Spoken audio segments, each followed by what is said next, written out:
ये रहा उद्यन, एक अनमोल खजाना पर एक कहानी जिसमें विक्रम, समीर, किरण, रिया और विलन परवीन है। उड़ान, एक अनमोल खजाना।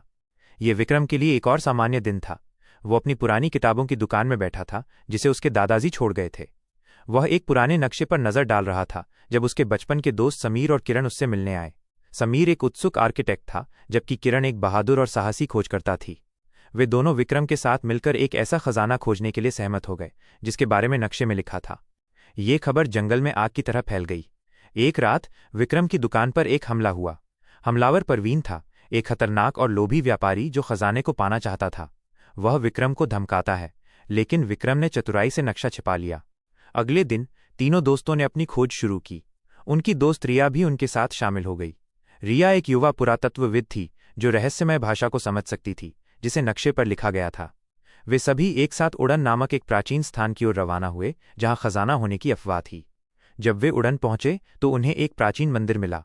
मंदिर के अंदर दीवारों पर एक रहस्यमय भाषा में नक्काशी की गई थी। रिया ने नक्काशी को समझना शुरू किया।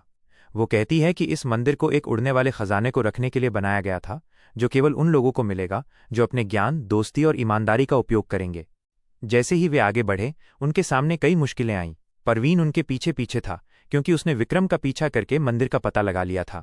वो उन्हें एक एक करके पकड़ने की कोशिश करता है, लेकिन हर बार वे उससे बच जाते थे। जब वे मंदिर के अंतिम कमरे में पहुंचे तो उन्हें एक बड़ा पत्थर मिला जिस पर एक पहेली लिखी हुई थी। पहेली में दोस्ती और ज्ञान का जिक्र था और अगर उन्हें खजाना चाहिए तो उन्हें एक टीम की तरह काम करना था। रिया, समीर और किरण ने मिलकर पहेली को सुलझाया। जैसे ही उन्होंने अंतिम अक्षर भरा, पत्थर खुल गया। वे अंदर गए और उन्होंने देखा कि वहां कोई सोना, चांदी या हीरा नहीं था। इसके बजाय कमरे में एक प्राचीन किताब थी जिसका नाम था उड़ान, ज्ञान का अनमोल खजाना।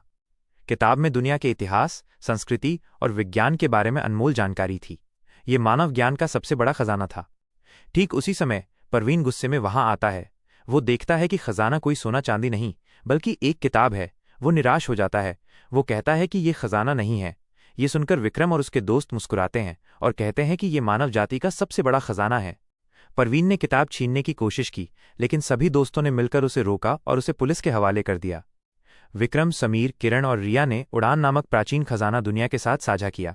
उन्होंने उड़ान अकादमी नाम से एक स्कूल खोला जहां वे ज्ञान की खोज के लिए लोगों को प्रेरित करते थे।